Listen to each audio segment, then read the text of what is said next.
This is the second part of my Reworking Every Charm series, so if you haven't watched the first part yet, then link is in the description down below. That video also explains the premises of these balance changes in greater detail. Here's the short version. The goal is to make every charm in Hollow Knight feel powerful and worth using while sticking as close as possible to the design intention of the original charm. More reworks are soon to come, so be sure to subscribe so you don't miss an episode. With all of that out of the way, I'm Holland and these are the Hollow Knight charms rebalanced.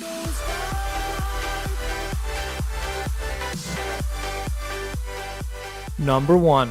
Heart. Found in both a fragile and unbreakable state and referred to henceforth simply as Heart, this charm can be bought from Leg Eater after having acquired the Mothwing Cloak. In fact, all the fragile charms are bought here, so let me just take a moment to explain the main problem I have with this category of charm. Fragile charms are supposed to be stronger than average, but at the cost of breaking once you die and having to be repaired before being used again. Whatever you think about this system, it makes sense for the fragile charms to be extra powerful to make up for the risk of them breaking. However, the problem comes once you forge them into their unbreakable versions, or even just by entering Guardhome where they cannot break. Now you've turned these powerful fragile charms into regular charms, but they're still more powerful. In short, if you make fragile charms comparatively stronger than other charms, you make them too powerful once they become unbreakable. But if you don't, the fragile versions feel underwhelming and potentially not worth the risk. And to clarify for those wondering, yes, I do have a problem with some charms being significantly stronger than others, because I don't want the charm system to become yet another progression metric. I don't think that was ever the intention. So even if a charm is super hard to get, I still don't want it to just be an auto-include in every build, because that ruins build variety.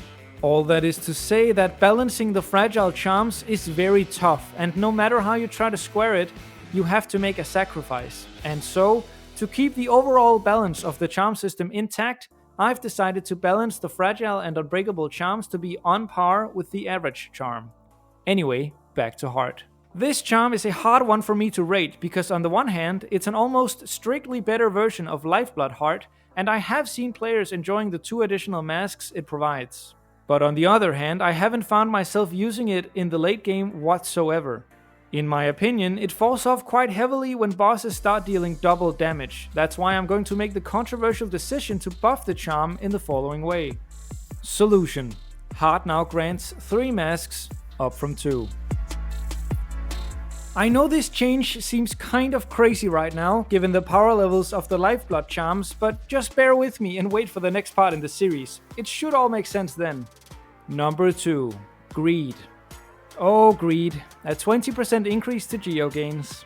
I want to like this charm, I really do, because in most games, I think investment upgrades are awesome. You pay a price now for more rewards later down the road. But Greed is just too weak. It tries to fulfill the role of being the game's investment upgrade, but in my opinion fails horribly at it. Now, sure, when I was grinding for my last unbreakable charm in the failed tramway, I put on Greed because there wasn't much reason not to. But nowhere else did I seriously consider running it once I found out how pitiful the increase to geo gain was, and, more importantly, that it only applies to geo drop from enemies. Not chests, not deposits, nothing else. I can't imagine many people would be opposed to giving this charm a buff. Solution. Greed now increases your geo gain by 30%, including geo gain from chests and deposits. Number 3. Strength. One of the most balanced charms in the game. I propose no changes. Number 4. Alright, I'm kidding of course. Strength is arguably the strongest charm in the game. It provides a whopping 50% increase to the damage you deal with your nail, making it more or less essential for any nail-centered build. But here's the thing, even when my build is not focused on the nail, such as when I'm making a spell or healing build, strength is such a strong charm that I find myself including it regardless. And I think that's enough to deem the charm too powerful. It should be strong in nail builds, but it shouldn't be an auto-include in every build. Solution. Strength now increases the damage you deal with your nail by 25%, down from 50%. Number 4. Spell Twister. As I stated in the first episode, Spell Twister is the baseline around which I'm aiming to balance every other charm in this series, and so it will not be changed. I will, however, have to state a correction from the previous episode. It seems that Spell Twister does not decrease the cost of spells by 33% as I wrongfully claimed, but rather only by 27%. Or at least, I'm now pretty sure that's the correct amount, because to find the reduction percentage from one number to another, you take the first number and subtract the second, multiply the difference by 100, then divide that number by the first number and you have the answer. Moving on. Number 5. Steady Body. From what I've heard, this charm is quite controversial. It has been argued that the horizontal knockback you receive from striking enemies is something you just have to get used to, and once you do, equipping this charm makes no sense. Just learn to walk toward the enemy when attacking to counter the knockback and you can save yourself a charm notch. But as others have also pointed out, Steady Body can be so much more than just a noob trap. It helps you stay close to the boss in order to get more hits in with Quick Slash, as well as allowing you to keep striking enemies in tight positions where using your nail without Steady Body would otherwise get you hurt. And I think those last two arguments are quite strong. Maybe controversially so, I propose no changes to Steady Body. Number 6. Heavy Blow. Now, unlike Steady Body, a seemingly bad charm with surprising upsides, Heavy Blow is, in my opinion, merely a bad charm. It increases the knockback you deal to enemies when using your nail, but given that your goal is usually to strike an enemy more than once, this is rarely more than a below par safeguard for the extremely early game. Post-launch, the charm was given an additional benefit, seemingly in admission of its low power level, reducing time to stagger of bosses by one hit. It's safe to say that while cool, this change was not the saving grace the charm needed. As a final coup de grace, when used against bosses that are not affected by knockback and that do not stagger, this charm has no effect whatsoever. It's time for a radical redesign. Solution: Heavy Blow now costs 3 charm notches up from 2 and loses all previous effects. Instead, when striking with the nail, every hit against the regular enemy and every third hit against the boss will stun that enemy or boss for half a second. This stun will interrupt enemy abilities such as the Primal Aspid's Spit attack, but will not interrupt boss abilities. If a boss is stunned 3 times within a short time frame, it will gain a few seconds of immunity to further stuns. And finally, nail arts apply the stun effect on every hit rather than every third hit, even against bosses. It's totally plausible that this is too powerful. We really can't say without being able to test it in-game. But I think Heavy Blow needs a complete redesign, and having the ability to stun a boss might bring about an entirely new playstyle, which would be awesome. That's exactly what I want to make happen with this series. The charm still allows you to deal a heavy blow, and so remains in theme, but should now be way more fun and effective to use. Number 7. Quick Slash. A straightforward yet extremely powerful charm, Quick Slash improves your attack speed by approximately 32%, increasing your nail's damage by that same amount. Note that due to the way attack speed is measured, there seems to be some uncertainty around the exact swing speed increase. The reason this charm is arguably just as powerful as strength, or even more so, is primarily because it also increases your soul gain by 32%, effectively granting you a free soul catcher along with the increase in damage. Looking at it through this lens, the charm suddenly doesn't seem very balanced. Not that it ever did. Solution: Quick Slash now increases your attack speed by 20%, down from 32%. Number 8. Longnail. Increasing the range of your nail by a very conservative 15%, this charm has always felt on the weaker side for me, especially when compared to Mark of Pride's 25% increase at the cost of only one more notch. I like the charm, but I think it could do with a buff. Solution: Longnail now increases the range of your nail by 20%, up from 15%. Number 9. Mark of Pride.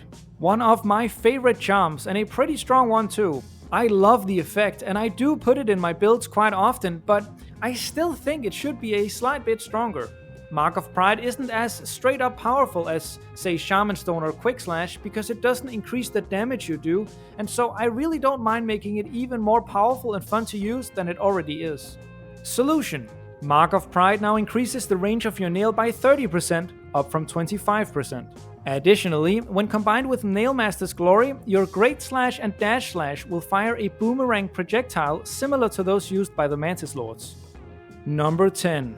Fury of the Fallen. Fury of the Fallen increases the damage of your nail by 75% while you are at exactly 1 mask, and while I think that's a cool and rewarding idea for a charm in theory, in practice it is very hard to utilize. The fact that you can use Lifeblood as a safety net while keeping Fury active is nice, but to me the charm is still not worth using. Unless you're an exceptionally skilled player, having to be at one mask to benefit from the charm whatsoever is hardly worth it when you could be using all of those masks as resources to be able to dish out more damage over time. The charm has a perfectly reasonable design intention, but I think it fails in its execution. Solution: Fury of the Fallen now costs 3 charm notches, up from 2. When below full health, the charm increases the damage you deal with your nail by a percentage equal to the percentage of health you are missing, excluding Lifeblood. If, for example, you have 6 total masks and are missing 3, your damage would be increased by 3 over 6 or 50%. If you instead have 9 masks and are missing 8, your damage would be increased by 8 over 9 or 88%. This simple change allows for Fury to be useful as soon as you start taking damage, while being even more powerful than it currently is once you get down to just 1 mask remaining. If used in conjunction with Grubberfly's Elegy, a charm that I redesigned in the previous episode, the Elegy has its effect reversed. That means it deals 70% damage at 1 mask, reduced by 10% for every full mask after that. At 8 full masks, the white hot beam disappears entirely. And finally, the damage bonus from Fury of the Fallen should be applied to Grubberfly's Elegy, although perhaps at reduced efficiency. That is, if Fury of the Fallen were currently boosting the damage of your nail by 50%, it might only boost the damage of the Grubberfly's Elegy beams by 25%. Otherwise, I think this combo could get a little bit out of hand. And that's the second row of charms down, marking the halfway point of this exciting series. To keep up with future episodes, remember to subscribe to the channel. It's completely free and helps out more than you know. I've also credited a few people in the description for helping come up with some of the ideas in this video. I really appreciate reading everyone's thoughts, so be sure to share yours down in the comments below. And have a wonderful day.